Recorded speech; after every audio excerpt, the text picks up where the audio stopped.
الرحمن الرحیم والصلاة والسلام علی رسولہ الکریم وعلی آلہ وصحبہ اجمعین۔ آج کی تلاوت میں قارون کا قصہ آیا تھا۔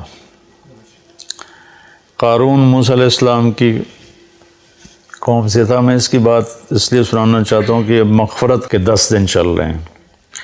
اللہ معاف کرنے اور بخشش کرنے میں کتنا کریم ہے، کتنا زبردست ہے۔ قارون سے جب موسیٰ علیہ السلام نے زکوٰۃ کا مطالبہ کیا تو ان کی زکوٰۃ تھی 10%، 100 میں 10 روپے۔ ہماری ہے 100 میں 2.5 روپے، ان کے تھے 100 میں 10 روپے۔ اور اس کے خزانوں کی چابیاں پوری جماعت اٹھاتی تھی۔ اس نے حساب کیا تو وہ تو بے شمار بنا، تو اس کی نیت خراب ہو گئی۔ اس نے ایک عورت کو پیسے دیے موسیٰ علیہ السلام کو بدنام کرنے کے لیے، اور کہا کہ تم موسیٰ علیہ السلام پہ نہ بدکاری کی تہمت لگا دو، اور پھر اور بھی زیادہ دوں گا۔ وہ تیار ہو گئے۔ تو موسیٰ علیہ السلام واعظ فرما رہے تھے تو قارون کھڑا ہو گیا، اور اس نے کہا کہ جو آدمی زنا کرے اس کی کیا سزا ہے؟ تو آپ نے فرمایا اس کی سزا قتل ہے، اسے سنسار کیا جائے۔ تو کہنے لگا یہ عورت کیا کہتی ہے؟ تو اس نے اٹھایا۔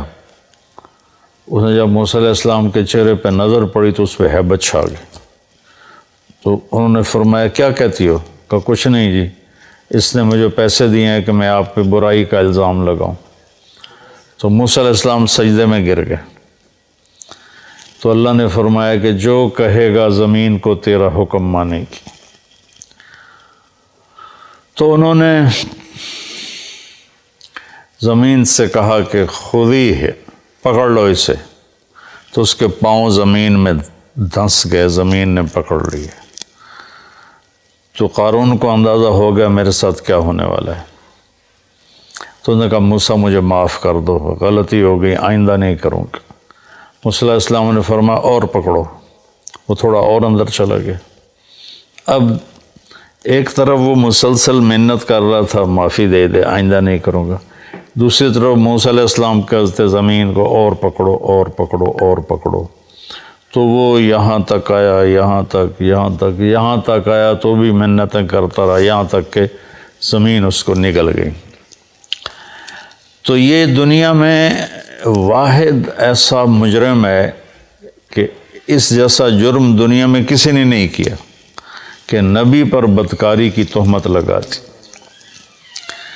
تو جب وہ زمین میں چلا گیا تو اللہ نے جبریل کو بھیجا اور فرمایا کہ موسیٰ سے کہو اس نے تیری اتنی منتیں کی کہ معاف کر دے، تو نے معاف نہ کیا۔ وَعِزَّتِي وَجَلَالِي لَوِ اسْتَغَاثَ بِي لَأَغَثْتُهُ، میری عزت کی قسم مجھے ایک دفعہ پکارتا میں معاف کر کے باہر کھڑا کر دیتا۔ یہ اس کی بخشش ہے، یہ اس کی رحمت ہے۔ موسیٰ علیہ السلام کے زمانے میں ایک نوجوان تھا، تو اس کی نافرمانی کی وجہ سے اس کو بنو اسرائیل نے اپنی بستی سے نکال دیا۔ تو جب وہ اس زمانے میں کوئی ایسے زندگی تو نہیں تھی، صرف جہاں لوگ آباد ہوتے تھے وہیں سب کچھ ہوتا تھا، باہر ویرانہ ہوتا تھا۔ تو سب نے بائیکاٹ کر دیا اس کا۔ تو اس کے جب زندگی کے اسباب، روٹی ختم، پانی ختم، تو وہ موت کے قریب پہنچ گیا۔ تو اس نے ایسے دیکھا کوئی ہے میری مدد کے لیے، پھر ایسے دیکھا کوئی ہے، چاروں طرف دیکھا کوئی نظر نہیں آیا۔ تو بے بس ہو کے اس نے آسمان کو دیکھا اور کہا یا من لا تضرہ الذنوب ولا تنقصہ المغفرہ، اے وہ ذات جسے ہمارے گناہ کا کوئی نقصان نہیں ہوتا اور معاف کر کے جس کو کوئی گھاٹا نہیں پڑتا، تیرے نیک بندوں سے سنا ہے کہ تو بڑا غفور الرحیم ہے، تو معافی مانگے تو معاف کر دیتا ہے، تو میں نے ساری زندگی گناہوں میں گزاری ہے، ابھی توبہ کرتا ہوں، مجھے معاف کر دے۔ اس کی جان نکل گئی۔ تو اللہ تعالیٰ نے موسیٰ علیہ السلام سے فرمایا میرا ایک دوست ہے جو باہر ویرانے میں مر گیا ہے، جا کے اس کے کفن دفن کا انتظام کرو، اور جو اس میں شریک ہوگا اس کی بھی بخشش ہو جائے گی۔ تو لوگ شارٹ کٹ ڈھونڈتے ہیں، سب بھاگ پڑے۔ آگے دیکھا تو وہ بدمعاش جس کو انہوں نے گاؤں سے نکالا تھا، شہر سے نکالا تھا، وہ حیران ہو کر کہنے لگا موسیٰ یہ تو وہی بدمعاش ہے جس کو ہم نے نکالا تھا اس کی بدمعاشیوں کی وجہ سے، آپ کا رب کہہ رہا ہے جو اس کے دفن میں شریک ہوگا اس کی بخشش ہو جائے گی۔ جنازہ پہلی امتوں میں نہیں تھا، جنازہ اس امت کو ملا ہے، پہلی امتوں میں نماز جنازہ نہیں تھی، بس غسل، کفن، تدفین۔ اللہ نے ہمیں اپنے فضل سے یہ دولت نصیب فرمائی، اور اللہ کے نبی نے خوشخبری سنائی 40 آدمی کسی کے جنازے میں جمع ہو جائیں تو اللہ اس کی بخشش کر دیتا۔ تو یہ آپ کیا کہہ رہے ہو؟ تو موسیٰ علیہ السلام نے اللہ سے بات کہ تیرے بندے تو کہہ رہے ہیں بدمعاش ہے، تو آکھی جانا میرا دوست ہے، ولی ہے، چکر کی۔ تو اللہ نے فرمایا جو یہ کہہ رہے ہیں ٹھیک کہہ رہے ہیں، یہ ایسا ہی تھا جیسے یہ کہہ رہے ہیں، لیکن جب اس پر موت آئی تو اس نے دائیں بائیں دیکھا اور کوئی مدد کے لیے نظر نہیں آیا۔ پھر اس نے جب میری طرف دیکھا تو مجھے شرم آئی کہ جس کی مدد کے لیے کوئی نہ ہو اور وہ مجھے پکارے اور میں پکار پہ لبیک نہ کہوں۔ موسیٰ اس نے اپنی بخشش مانگی، میری عزت کی قسم اس وقت پوری دنیا کے انسانوں کی بخشش مانگتا تو میں اس کی طفیل سب کو معاف کر دیتا۔ یہ اللہ کی مغفرت ہے، مغفرت کے بخشش کے 10 دن چل رہے ہیں کہ اللہ پاک کی بارگاہ میں رحمت سبقت غضبی، عرش کے اوپر لکھا ہوا ان رحمتی سبقت غضب، میری رحمت میرے غصے سے آگے ہے۔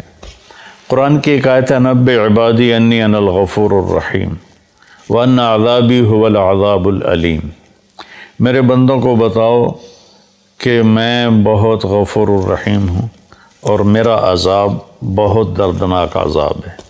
اردو ترجمے میں آپ کو دونوں طرف کی خبر برابر نظر آئے گی، لیکن یہ ایسے ہے، ایسے رحمت کی خبر اس کا وزن یہاں آ رہا ہے اور اس کے مقابلے میں پکڑ کی خبر کا وزن یہاں چلا جا رہا ہے، یہ دونوں برابر نہیں ہیں، یہ ایسے ہیں۔ اب ہم اس کو تھوڑا تھوڑا کریدتے ہیں۔ 90 میرے بندوں کو بار بار بتاؤ، 90 اذن باب تفعیل میں تکرار ہوتا ہے، تو اللہ تعالیٰ یہ کہتا اخبر میرے بندوں کو بتاؤ تو ہو جاتی بات، اخبر کی وجہ 90 بار بار سنا ان کو، یہ مجھ سے ڈرے ہوئے ہیں ان کو بار بار سنا۔ جیسے اذن بار اذان جو کہ بار بار ہوتی ہے تو اذن فی الناس بالحج یاتوک رجالا اذان من اللہ ورسولہ۔ تو اس پیٹرن پر جو لفظ آتا ہے اس کے اندر تکرار کا مطلب داخل ہوتا ہے، تو میرا اللہ اپنے حبیب سے کہہ رہا ہے بار بار سنا میرے محبوب، بار بار سنا۔ آگے اللہ کہتا اخبر الناس لوگوں کو بتاؤ، یا چلو اگر خاص کرتا تو اخبر الذین آمنوا ایمان والوں کو خبردار کر دو، خبر دے دو۔ 90 کی خوبصورتی الگ ہے، عبادی کی الگ ہے۔ اللہ نے پوری دنیا کے مشرق مسلم سب کو کہا میرے بندے ہیں، اور کہا میرے بندے ہیں، میرے میں کتنی محبت، میرا لال، میرا بچہ، میرا بیٹا۔ تو پوری دنیا کے مسلم نان مسلم کو اللہ تعالیٰ ایڈریس کر رہا ہے کہ میرے حبیب آپ کی ذمہ داری ہے کہ بار بار بتلاؤ، انسانوں کو نہیں فرمایا، مسلمانوں کو نہیں فرمایا، میرے بندے یہ سب میرے ہی ہیں، توبہ کر لیں، میں ان تابوا فانا حبیبہم، توبہ کر لیں تو میں ان کا بہترین دوست ہوں۔ تو ایک 90، پھر عبادی، کہ یہ میرے بندے ہیں۔ میرے بندے کا کیا مطلب ہے کہ حساب میں نے لینا ہے، تم نے نہیں، تو تم میرے بندوں کو ذلیل نہ کرو، کسی کو حقیر نہ جانو، کوئی اچھا ہے یا برا ہے، کوئی ماننے والا ہے یا نہ ماننے والا ہے، یہاں تک کہ کوئی اللہ کا منکر ہے، تو اللہ تعالیٰ کہتا ہے تمہیں اجازت نہیں دے رہا کہ تم ان کو کسی طرح بھی ذلیل کرو یا حقیر جانو، یہ فیصلہ میں نے کرنا ہے، تمہارے اس ہاتھ میں یہ فیصلہ نہیں ہے۔ تو عبادی میں کتنی خوبصورت بات اللہ نے کہی کہ میرے بندے، میرے بندے۔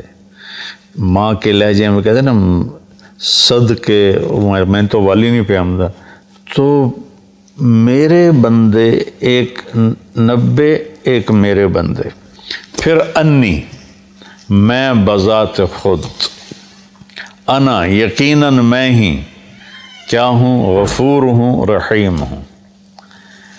انی بات بغیر کسی شک کے ہے، انی، انا کی تاکید، پھر یا متکلم، کہ میں بذات خود بہت معاف کرنے والا، بہت رحم کرنے والا ہوں۔ غفور بھی مبالغے کا صیغہ ہے اور رحیم بھی مبالغے کا صیغہ ہے۔ اب اللہ نے بتانا تھا کہ میرا عذاب بڑا سخت ہے، تو یہاں 90 نہیں لائے، 90 تو لائے اس کے ساتھ انی انا الغفور الرحیم، اسی کا عطف بنایا وَأَنَّ عَذَابِي، وہاں ہے انی، یہاں ہے عذابی، وہاں ہے انا، یہاں ہے ہوا۔ ایک غائب ہے، ایک حاضر ہے، فرق ہوتا ہے کہ نہیں؟ ابھی آپ میری بات براہ راست سن رہے ہو تو آپ پر ایک اور تاثر ہے، آپ جا کر میری بات آگے کسی کو نقل کرو گے تو سارا تاثر اس میں سے نکل جائے گا، صرف خبر منتقل ہوگی، تاثر منتقل نہیں ہوگا، چونکہ دیکھنے سے ایک اثر پیدا ہوتا ہے۔ تو جب اللہ نے اپنی رحمت کو بتایا تو اپنے آپ کو سامنے کھڑا کر دیا کہ یہ میں تمہارا رب ہوں، تمہارے سامنے ہوں، میں بہت مہربان ہوں، رحم کرنے والا ہوں، معاف کرنے والا ہوں۔ سبحان اللہ، کیا خوبصورت اللہ تعالیٰ